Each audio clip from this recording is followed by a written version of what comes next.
had crested the hill in the vast wilderness of Wyoming one brisk afternoon. It was February, and I always habitually did most of my little excursions around winter. There was little snow, so traveling was less impeded than usual during this time of year. I won't bore anyone with why I was out there. It was simply the nature hike. Of course, I did have the nasty habit of going off trail and looking around for hidden spots that only get a few visits from other people. I'd like to be the first to see them and have memories of unique hiding spots that have yet to be discovered. On this particular hike, I found an abandoned road in the forest. That's odd, I said to myself. I was curious about where this road went, so I chose a direction and hoped it would be less than a 5-mile walk. Anything longer, and I'll head back. And I don't have to worry about getting lost. I always carry an expensive GPS. The road in question looked like it had been abandoned for decades and was practically overgrown, but there were still sections of asphalt that remained. Thankfully, no more than 2 miles in, I spotted some houses up ahead. I was surprised to find out about there being a town in this area. They were abandoned and in severe disrepair, each sending a shudder down my spine. Had I come across one of those fabled ghost towns? I checked many houses and saw that much of their stuff had been left behind. Everyone in the town must have gone quickly, adding a sense of mystery. Curiosity kept pushing me forward, and I wanted to know more about the fate that had befallen this obscure town whose name I could not recover when I got back home to type all this out. I went to the outskirts of the town, finding more houses that were more reclusive in the woods. This old 19th century looking house appeared to have been boarded up inside. Grabbing my hatchet, I broke in and started looking around. Many other buildings looked like they had been ransacked, but this one was strangely untouched. I glanced at the dining room table and saw a stash of papers stuffed inside a bottle. A message in a bottle, how cliché. Popping it open, I took out the papers and saw they had been numbered from 1 to 11 on the top right. After sorting them in order, I sat down at the table and started reading. August 5th, 1985. Today was a pretty tough work day with the boys. We'd been drilling for nearly 6 hours now with the machinery, and it was time to give it a rest. The reason for such rest was that the drill had entered a chasm. We weren't aware that there was an underground cave in the area. For fear of damaging the equipment, our boss told us to come back tomorrow and get some rest. Zach and Michael wanted to visit my house to get some of my mom's delicious apple pie. I wasn't keen on having my friends over at my mom's house. Being a 24-year-old who has to still live with his parents is not exactly something I'm proud of. Come on, Owen, Zach cried. We deserve some delicious sweets after all this nonsense. The other guys also started pressuring me, demanding that I let them after my mom's apple pie. Fine. I relented and walked with the rest of them to return our gear to the trailer. There was a brief celebration as all the guys laughed about getting their way. Man, after working on this stupid hole, I'm gonna need something sugary in my stomach, Brian, another coworker, said. I was out of the loop due to my inability to attend company meetings, and I asked, well, what's this hole for anyway? Are we looking for oil? Mike replied with his typical deadpan voice. Nah, some guys in suits told us to dig here. Not sure who they were. They didn't tell me anyway. Zach looked back at us and said, they were called Pantheon Engineering Company. Never heard of them. I said, from what the boss said, they like to keep knowledge of their operations to a minimum, but they're paying us quite a handsome amount. I had to agree with Zach on that one. The money we were getting was enough to get my own house. Still, I wondered why they were outsourcing to us instead of using their own company's workers. Perhaps they have too many projects they're working on and have to rely on us outside. My mom was as welcoming as she always is, but sadly she did not have the apple pie all my friends look forward to. She had peach pie, which is less popular with the boys. We could kick back, drink a few beers, and watch the football game. Guys' night could still be saved, and we told Zach that he should call his brother and friends to come over. Make the night more enjoyable. Funny enough, I got a phone call around this time. When I answered, it was my boss who was angry with us. I thought when I told you that you could go home for the day, you would at least turn off the drill. I told the guys about this, and they looked around. Each one said, but it is off. Zach, the responsible one on the team, replied, I shut it off myself. I told Glenn, our boss's name, that we shut it off, and Zach confirmed. Well, I don't know why I hear sounds coming from the drill. There's a screeching sound. I repeated. Screeching? Yeah, I'm hearing it right now. Listen. The sound of high-pitched screeches was slowly fading in. I listened more carefully to hear it more clearly and noticed something more distinct about the noise. It sounded like someone was speaking that was getting overlapped by the high-pitched noise. I listened more closely until I heard, "We see you." I pulled the phone away and told Glenn it wasn't funny to prank someone like that. He pulled the phone away but said he only heard my voice muffled by the sound. I repeated my sentence, and he replied, "I'm not. Also, I checked the machine. It's not turned on, just like you said." "Told you," I snarked impulsively. He sounded more grumpy this time. "Don't start mouthing off at me. I don't know what's going on, and frankly, I'm going to call up those Pantheon guys and tell them that I want to know more about what they're having us work." Suddenly, the phone cut out. "Hello? Glenn?" The line was dead, and I assumed he must have lost power in the area. That was weird. I put down the phone and went back to the guys. We were already in the second half of the game, and I didn't think much more of the conversation. I'm sure Glenn just messed around with something and blew a fuse back at the project. Michael asked, "So what did the old man want? Did he figure out what that screeching noise was?" The phone line cut. He said something about confronting that company that has us working on it. Jimmy, a Mexican friend still practicing English, replied, "Why would the power cut out? Something doesn't seem right." Everyone else seemed to be having difficulty understanding his accent, but I was secretly dating his sister. She'd been teaching me some Spanish, and I was able to understand more of the accent in my interactions with her. Not to mention that I have been friends with Jimmy the longest out of everyone in the group. I don't know, you're right about it being rather odd. It's almost coincidental that it cut out right as he talked, and I heard some voice coming through the screeching. Michael, never the type to disregard anything, shrugged it off. It was probably Glenn making it up. I decided to voice my concerns more, but everyone returned to the game. I sat down next to Jimmy and took another sip of my beer. Still, I could not shake my feelings of anxiety as I wondered what could have caused the abruptness of the line being cut and that noise. 30 minutes still passed, and Zach's brother had not arrived, nor did any of the others that we had invited.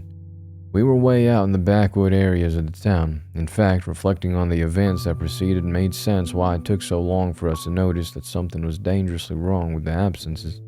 My mom's house is opposite where the dig site is. Walking from one end to the other could take you well over an hour. Where is that loser?" Zach started to grumble. I replied, "Maybe he's held up by his girlfriend. It shouldn't take him that long to shake her off." He went back to my phone and dialed him up. "Hey, Harry, what's taking so long?" "What?" Sudden change of tone instantly got everyone's attention. I leaned in beside him to listen in. These were the words that I heard. "Listen, something weird has been going on. I feel like there's people outside the house, a lot of them, but I can't quite look at them correctly. Like, they fade in and out, and they have glowing white eyes. It's bizarre." There was a brief silence before he said, "Wait, I think I hear them whispering. They're saying something. I'm trying to lean my ear against the door. Katie is freaking out." Again, another brief moment of quiet before he said, "They're saying, 'We see you.' What does that mean?" Zach looked at me, and I remembered what I heard back at the dig site with Glenn. An abrupt crashing of glass and wood broke through, muffling Harry screaming.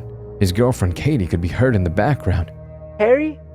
Zach and I pulled away from the phone, but I could hear Katie's guttural screams on the other end, followed by the sounds of her gurgling and then a splashing sound like a water balloon popping.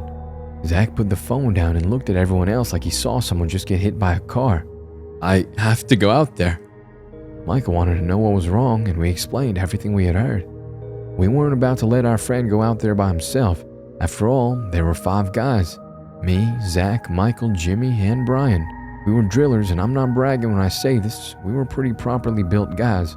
We worked around heavy machinery, and we had this idea that we could take on anything. There was also the fact we had to go rescue our other loved ones. There was Zach's brother, plus his grandma. Michael didn't have anyone, so that was lucky, but there was also Jimmy's sister and Brian's parents and little sister. The plan was set, and we tried calling around first, wanting to know who was still available and who wasn't. Zach's brother was a no-go. Although he was insistent that his brother was still alive, in the back of my mind, I wasn't so sure. Jimmy's sister was fine. She was the closest to my house, which meant we would be there first. Brian's family and Zach's grandma would be our next stop.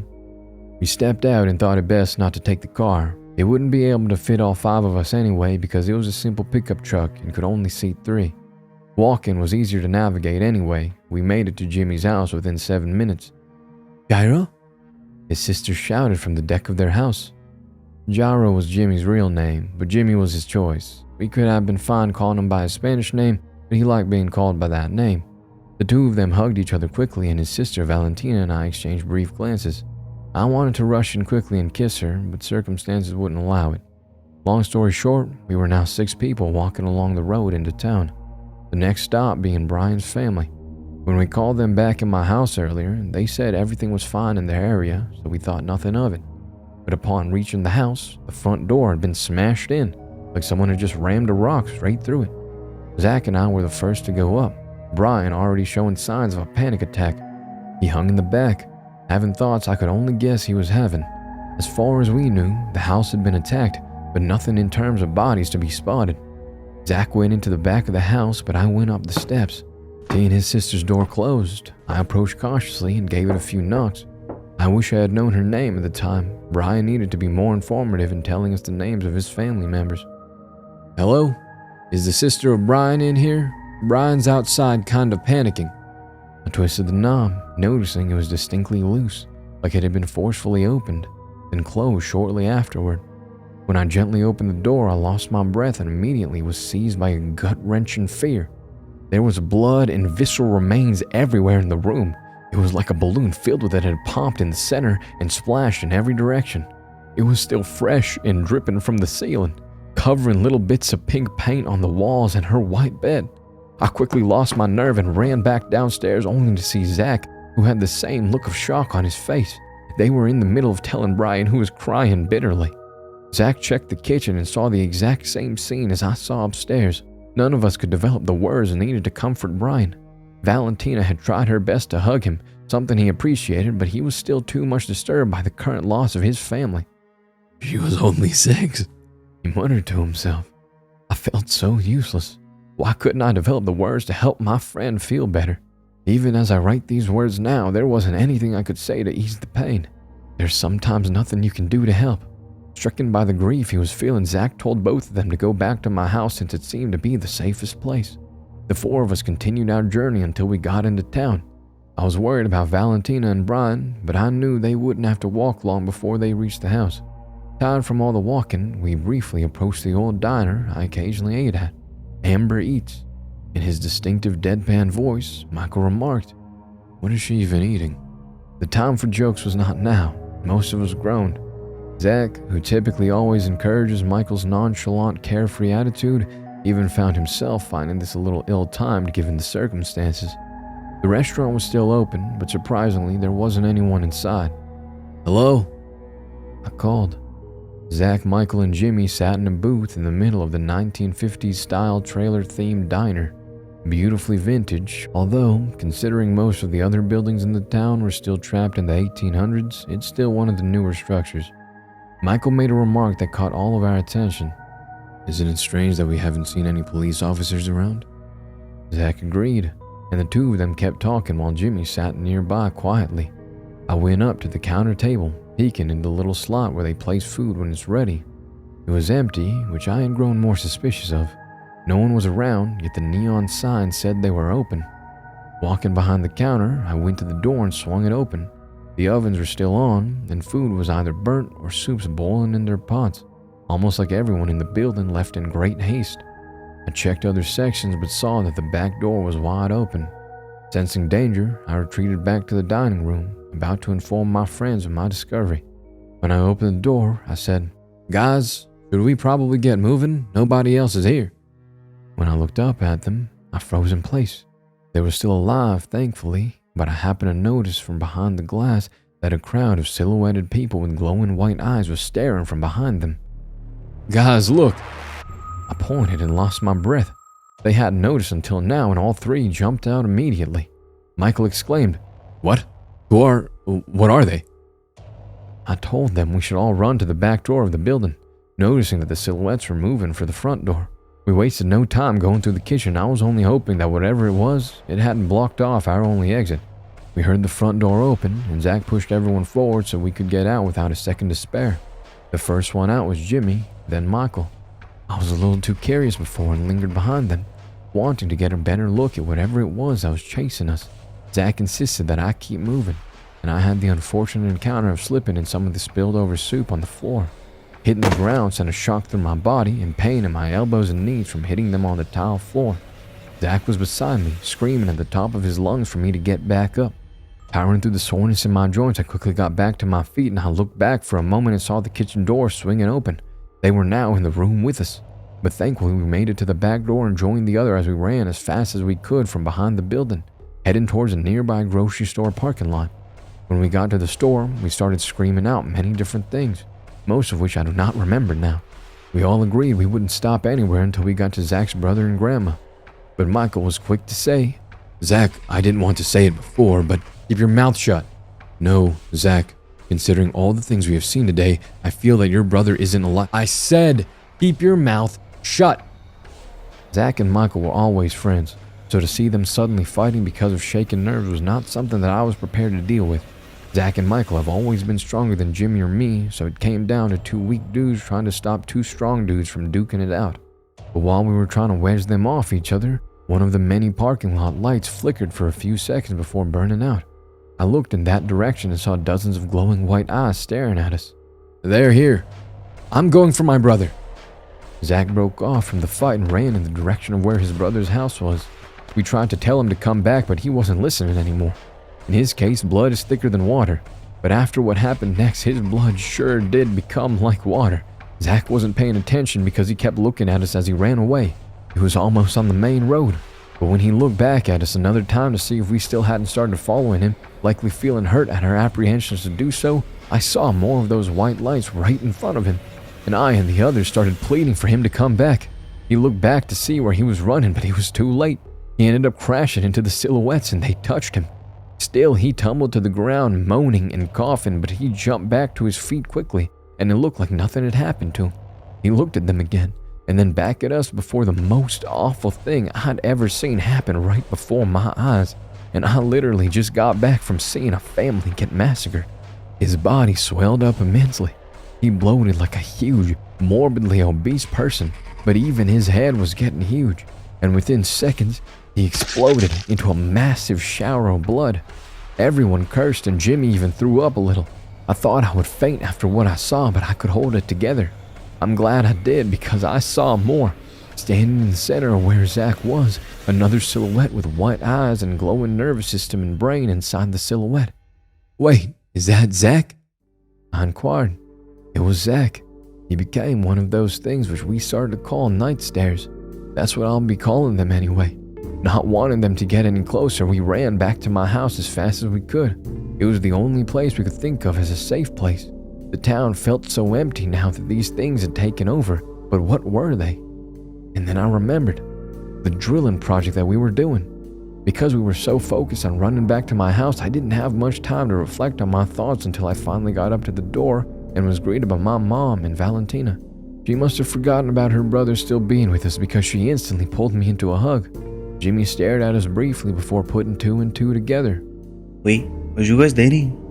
I remained quiet out of shame for not letting him know until now, but Valentina immediately came to defend our relationship. She snapped into him, speaking Spanish the entire time, so I can't recall anything that was said. But while that was happening, I looked to my right out at the woods and saw more of those little yellow balls of light staring at us.